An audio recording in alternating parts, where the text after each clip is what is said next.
شاہ عبدالعزیز محدث دہلوی رحمۃ اللہ علیہ کی خدمت میں ایک ہندو پنڈت آتا تھا، حضرت کی خیریت دریافت کرتا تھا، حضرت درس دیتے تھے، بہت عالمی درس ہوتا تھا، اور وہ فاصلے پر بیٹھ کے حضرت کا چہرہ دیکھتا تھا۔ جب درس ختم ہو جاتا تھا پنڈت چلا جاتا، جب شاہ صاحب کا انتقال ہو گیا تو پنڈت بڑا رو رہا تھا۔ لوگوں نے کہا روتا ہے، ایمان نہیں لاتا؟ کہ ایمان کا تو شاہ صاحب نے بھی نہیں بولا ہے۔ کہا ایمان کا تو شاہ صاحب نے بولا ہی نہیں کہ ایمان لے آؤ۔ کچھ دن گزر گئے تو بس ایمان لے آئے۔ کسی نے وجہ پوچھی، کہا پہلے تو شاہ صاحب کے چہرے سے گزارا ہو جاتا، اب چہرہ نہیں ہے تو پورا کام کرنے کے لیے ایمان ضروری ہوا ہے۔ علماء لکھتے ہیں کہ بیج زمین میں ڈلتا ہے تو اسی دن پودا نہیں نکلتا، کچھ وقت لگتا ہے اس میں۔ اکابر امت پختہ کام کراتے تھے تو لوگ مضبوط رہتے تھے۔ یہ ٹیلی ویژن اور وی سی آر اور اخبارات اس کے ذریعے بڑی تبلیغ ہوتی ہے، لیکن وہ تبلیغ کچی ہے، اس پر دوسری تبلیغ آ جاتی ہے تو کوئی کہیں چلا جاتا ہے، کوئی کسی اور فرقے اور فتنے کا اعلی کار ہو جاتا ہے، پختگی نہیں ہوتی۔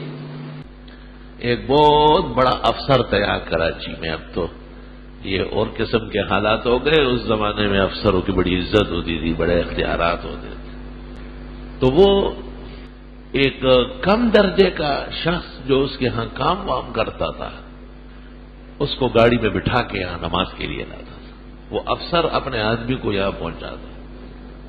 تو ایک دن میں نے اس سے پوچھا، مجھے کہا مجھے اس مسجد کا راستہ بتانے والا یہ شخص، میں اس کا احسان کبھی نہیں بھولوں گا، اور اس وجہ سے میں اس کا اتنا احترام کرتا ہوں جیسے باپ کا کرتا ہوں، کہ مجھے توحید و سنت کی جگہ پر لایا ہے۔ کہ میں جب اس شہر میں آیا تو بہت فکر مند تھا، تو مجھے کہا صاحب میں آپ کو ایک مسجد میں پہنچاتا ہوں، وہاں آپ جمعہ پڑھے آپ خوش ہو جائیں گے۔ کہ میں آیا وہاں، یہاں میں نے جمعہ پڑھا اور مجھے عقائد و اعمال کی رہنمائی ملنے لگی۔ جو کوششیں ہوتی ہیں ٹوٹی پھوٹی، اتنے تو ہم بھی نہیں ہیں، لیکن بہرحال جو ذمہ داری اللہ نے سونپی ہے، یہ خیال رہتا ہے کہ اس کی ادائیگی دیانت کے ساتھ۔ اپنے بھی خفا مجھ سے ہے بیگانہ بھی ناخوش، میں زہر ہلا ہل کو کبھی کہہ نہ سکا قند۔ تو دیکھیں ایک اچھی جگہ اس کو مل گئی اور نماز پڑھنے کے لیے، تو کتنی خوشی ہوتی ہے۔ میں خود دہلی میں گھوم رہا تھا ایک دفعہ، تو میں اس وقت مجھے پورا پتہ نہیں تھا، میں نے کہا زیب النساء کی مسجد دیکھنی ہے۔ تو ایک ہندو نے مجھے کہا گاڑی میں جگہ ہے؟ میں نے کہا ہے۔ کہا یہاں نہیں ہے، دوسرا بازار ہے، اس کے پیچھے گلی میں ہے۔ میں نے اس کو کہا آپ کیسے جانتے ہیں؟ تو تھوڑی دیر چپ ہو گیا۔ کہا صاحب جی اس ملک کے محسن ان لوگوں کے پڑے تھے، اگرچہ ہم ہندو مت کی وجہ سے ان سے ناراض ہے، لیکن اورنگزیب بادشاہ کی بیٹی ہے، آپ اس کی قبر دیکھنے زیارت کرنے پاکستان سے آئے۔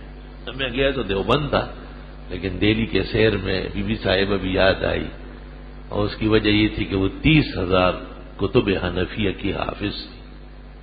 30,000 کتب حنفیہ مولانا انور شاہ کے بعد کسی عالم نے بھی نہیں دیکھی ہوگی۔ یقین کر لیں مجھے وہ وہاں لے گیا اور وہ جگہ مل گئی، لیکن وہ ان کی بڑی بہن زینت النساء کی جگہ ہے، اور بی بی صاحبہ زیب النساء کا مزار اور مسجد وہ شالمار باغ میں تھی، جو اب نہیں رہی۔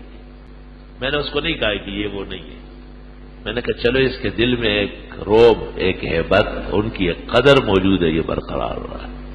میں نے اس کا شکریہ ادا کیا اور اس کے لیے دعا کی کہ اللہ آپ کو ایمان کی توفیق دے۔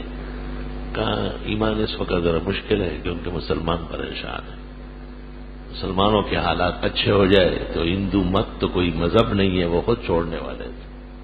تو جس راستے سے خیر آتی ہے، قدر کا مزاج اس راستے کا احترام کرتا ہے۔ اور یہ آپ کو اس لیے کہتا ہوں کہ آپ خیر بھی پہچان لیں اور خیر کے راستوں کو بھی پہچان لیں۔ خیر کی قدر کرنا خیر کے لوگوں کے ساتھ احسان کرتا ہے۔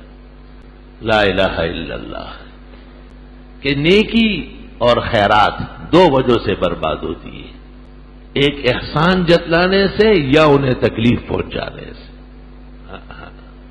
کیا ضرورت ہے؟ اللہ تعالیٰ نے آپ کو پیدا کیا ہے، جب چاہے مروڑ سکتا ہے، تو ایسا کیا ہے کہ آپ کا سر ٹانگوں کے بیچ میں چلا جائے، دنیا کی کوئی مشین سیدھی نہیں کرے گی۔ آپ کتنے فجر ضائع کرتے ہیں، کتنی جماعت بغیر وجہ کے ترک کرتے ہیں، کتنی ناشکریاں کرتے ہیں، تو آپ کی آنکھیں اندھی کر لی کیا اس کے لیے کوئی بعید ہے؟ جب وہ چاہے اس کو کہہ دیتا ہے تو وہ تو کن فیکون ہے، اسی وقت ہو جاتا ہے، تو آپ کیوں اتنے جلدی انتقام لیتے ہیں؟ اور ذرا سی بات طبیعت کے خلاف ہو گئی ہے اور سب کیا برباد کرنے لگا ہے۔ احسان کرے اور محسن کو حوالے کرے۔ پیغمبر کو کہتے وَلَا تَمْنُن تَسْتَكْثِرْ، ایسا احسان ہی نہ کرے جس کا بدلہ آپ کو چاہیے۔ یہ کیا ہے احسان؟ وَلِرَبِّكَ فَاصْبِرْ، اور اس راستے میں جو گھاٹیاں آتی ہے اللہ کے لیے جم کر اسے برداشت کر لیں۔ اعمال کو بچانا، جیسے آپ کپڑے کو نہیں بچاتے، راستے میں پانی کھڑا، خیال رکھے ایسا نہ ہو کہ گاڑی کوئی گزر جائے، چینٹے آ جائے گی، پاک کپڑا پلیت ہو جائے گا، پاک جسم ناپاک ہو جائے گا۔ تو آپ کپڑے اور جسم کو تو لمحوں میں بدل دیں گے، پاک کر لیں گے، لیکن نیکی جب پلیت ہو جائے، عمل میں جب گند آ جائے، اس کو کیسے پاک کریں؟ اللہ طیب ہے اور پاک چیزوں کو پسند کرتے ہیں۔ ان اللہ یحب المطہرین، پاکی پسندوں سے محبت فرماتے ہیں۔ اس لیے علماء کہتے ہیں کہ ناپاک چیز خیرات کرنا جائز نہیں ہے۔ گندی چیز اور حرام چیز اللہ کے نام پر دینا جرم ہے، گناہ ہے، بدترین گناہ ہے، بلکہ فتاوی شام میں بزازیہ کے حوالے سے کفر ہے۔ کوئی سود کی رقم ہے اور کسی غلط طریقے سے کوئی رشوت آئی، کوئی اور گن بلا ہاتھ لگ گیا، اب اس سے جان چھڑانا بھی آسان نہیں ہے۔ تو علماء دین کہتے ہیں کہ گندی چیز دور کرنا بھی واجب ہے، پلیت عنصر اپنے سے ہٹانا بھی ضروری ہے۔